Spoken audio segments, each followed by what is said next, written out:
Hello friends, I am Ioniza Patre, working as an assistant professor in computer science department. Last lecture में friends हमने देखा था process, scheduler, scheduling algorithms with different types. आज हम पढ़ेंगे scheduling criteria और first come first serve algorithm. आइए start करते हैं शेड्यूलिंग क्राइटेरिया से। शेड्यूलिंग क्राइटेरिया क्या होता है और इसे यूज़ क्यों करते हैं? बेस्ड द शेड्यूलिंग क्राइटेरिया हम ये डिसाइड कर सकते हैं कि कौन सी एल्गोरिथम किस केस में बेस्ट है और किस केस में ये अच्छा रिजल्ट देगी, किस केस में इसका वेटिंग टाइम ज़्यादा होगा, थ्रूपुट टाइम ज़्यादा होगा, सीपीयू यूटिलाइजेशन बेस्ट होगा। ये क्राइटेरिया के बेसिस पे ही हम एल्गोरिथम की परफॉर्मेंस को मेजर करते हैं। सबसे फर्स्ट जो क्राइटेरिया होता है शेड्यूलिंग का वो है सीपीयू यूटिलाइजेशन। सीपीयू यूटिलाइजेशन में हम जितना भी प्रोसेस कितना टाइम सीपीयू को यूज़ कर रही है, या ये कह सकते हैं कि maximum type of process CPU utilisation का, वो हम इसमें बताते हैं। इसे मेजर करने के लिए जो रेशो है वो 0% से 100% के बीच में है। यदि हमारे सिस्टम का जो सीपीयू यूटिलाइजेशन टाइम शो होता है वो 80 से 90 होता है, दैट मीन्स कि हमारा जो सिस्टम है वो अच्छा यूटिलाइज हो रहा है, हमारा प्रोसेसर अच्छा वर्क कर रहा है, गुड कंडीशन में है। और यदि आप इसको चेक करना चाहते हैं, आप अपने प्रोसेसर को देखना चाहते हैं कि ये कितना यूटिलाइजेशन परफॉर्म कर रहा है, तो आप इसको टास्क मैनेजर में जाके चेक कर सकते हैं। यहाँ पर मैं एक एग्जाम्पल के थ्रू आपको बताती हूँ सीपीयू यूटिलाइजेशन क्या होता है। यहाँ पर हम देख सकते हैं हमारे पास रेडी क्यू में 4 प्रोसेस है, P1, P2, P3 and P4। ये चारों जॉब हमारी जो है वो मेन मेमोरी में है। यहाँ पर जो शॉर्ट टर्म शेड्यूलर है हमारा इसमें से किसी एक प्रोसेस को लेगा और सीपीयू को अलॉट कर देगा। जब वो प्रोसेस सीपीयू के थ्रू एग्जीक्यूट की जा रही है वो उसका प्रोसेसिंग टाइम है, that means CPU utilisation time है। इन केस यदि वो प्रोसेस आईओ ऑपरेशन परफॉर्म करती है या अदर किसी ऑपरेशन को परफॉर्म करती है तो वो वहाँ से कॉन्टेक्स्ट स्विचिंग को परफॉर्म करेगी। कॉन्टेक्स्ट स्विचिंग हमारा सीपीयू यूटिलाइजेशन टाइम नहीं होता। Process reside the main memory है बट उसका यूटिलाइजेशन नहीं हो रहा है। ये कॉन्सेप्ट था हमारा सीपीयू यूटिलाइजेशन का। नेक्स्ट है हमारा वेटिंग टाइम।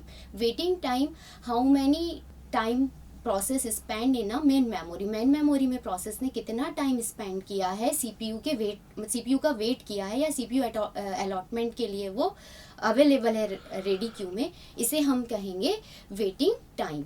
आइए वेटिंग टाइम को हम एग्जाम्पल के थ्रू देखते हैं या डायग्राम के थ्रू इसे क्लियर कर सकते हैं। यहाँ पर आप देखेंगे 3 process P1, P2 and P3 ready queue में 5 सेकेंड पे अराइव हुई हैं। जो 5 सेकेंड है इसे हम अराइवल टाइम भी कह सकते हैं और बुक्स में इसे कई बार सबमिशन टाइम भी कहा जाता है। ये दोनों ही टर्मोलॉजी यहाँ पर यूज़ की जाती है, सबमिशन टाइम और अराइवल टाइम। 5 सेकेंड में हमारे पास रेडी क्यू में आई है P1, P2 एंड P3 और जब ये प्रोसेस रेडी क्यू में अराइव हुई हैं तब सीपीयू ऑलरेडी P4 को एग्जीक्यूट कर रहा है, P4 का एग्जीक्यूशन चल रहा है। हम यहाँ पे P1 पे फोकस कर रहे हैं मेनली।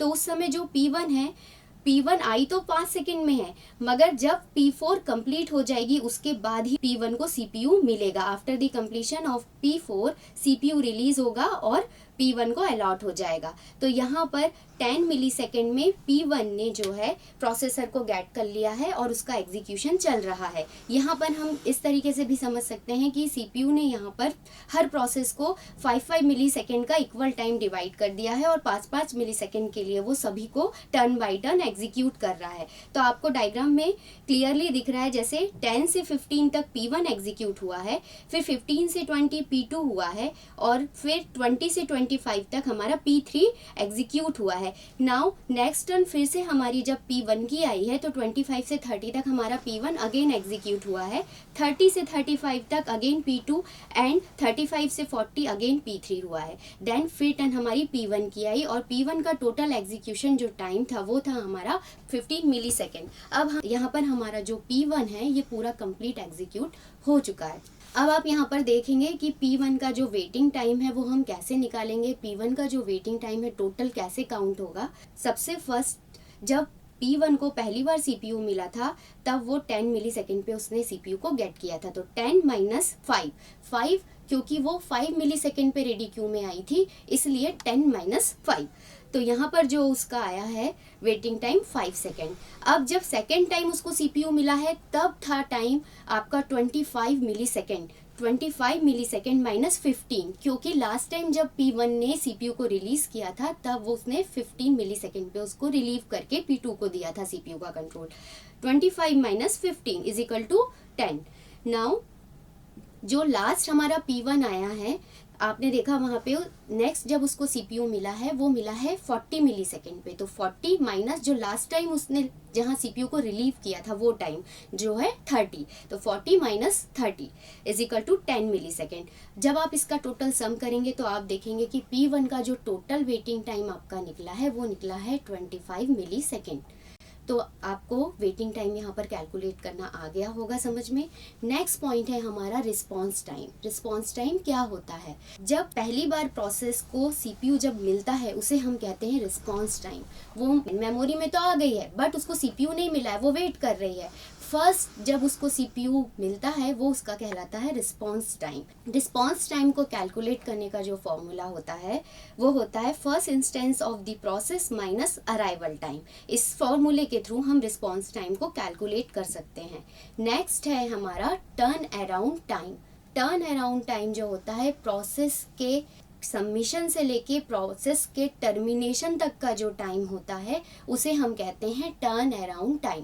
टर्न अराउंड टाइम को कैलकुलेट करने के दो फॉर्मूले होते हैं। फर्स्ट फॉर्मूला है completion time minus arrival time और सेकंड फॉर्मूला है BT प्लस WT। यहाँ पे BT है आपका बर्स्ट टाइम और WT है आपका वेटिंग टाइम। बर्स्ट टाइम को कई बार हम CPU टाइम भी बोलते हैं और एग्जीक्यूशन टाइम भी कहते हैं। तो टर्न अराउंड टाइम को कैलकुलेट करने के लिए ये दो फॉर्मूले हैं। इस दो फॉर्मूले के थ्रू आप किसी भी प्रोसेस का टर्न अराउंड टाइम आप यहाँ पर कैलकुलेट कर सकते हैं। टर्न अराउंड टाइम यदि हम कैलकुलेट करना चाहे, जैसा कि मैंने आपको पहला एग्जाम्पल समझाया है, उसका टर्न अराउंड टाइम यदि आप देखना चाहेंगे तो देखिए यहाँ पर जो टोटल नंबर ऑफ प्रोसेस हमारी कंप्लीट हुई है, जो तीनों प्रोसेस हमारी क्यू में जब आई थी और उस फर्स्ट प्रोसेस से लास्ट प्रोसेस तक एग्जीक्यूशन का जो टोटल टाइम है वो है 45 मिली सेकेंड। तो यहाँ पर टोटल कंप्लीशन टाइम है 45 मिली सेकेंड और वो आई थी जब तब हमारे पास था 5 मिली सेकेंड। 45 माइनस 5 मिली सेकेंड तो टोटल आ गया 40। तो हमारा जो एग्जाम्पल है उसके अकॉर्डिंग टर्न अराउंड टाइम जो निकलेगा वो है 40। नेक्स्ट है हमारा थ्रूपुट टाइम। थ्रूपुट टाइम क्या होता है? पर यूनिट टाइम में कितने प्रोसेस एग्जीक्यूट हो चुके हैं ये जो हमारा कहलाता है थ्रूपुट टाइम। यदि आपके पास नंबर ऑफ 5 प्रोसेस हैं और वो पूरी 5 प्रोसेस को एग्जीक्यूट होने में टोटल 70 मिली सेकेंड लग रहे हैं तो आप थ्रूपुट टाइम ऐसे कैलकुलेट कर सकते हैं 5 डिवाइडेड बाय 70। ये एक मैंने एग्जाम्पल लिया है, बाकी यदि हम आगे जब न्यूमेरिकल सॉल्व करेंगे तो आपको उसमें क्लियर हो जाएगा थ्रूपुट कैसे कैलकुलेट किया जाता है। आपको ये सारे क्राइटेरियाज अच्छे से क्लियर हो गए होंगे और अगर नहीं भी हुए हैं तो आगे हम एग्जाम्पल के साथ उसे क्लियर करेंगे। Thank you.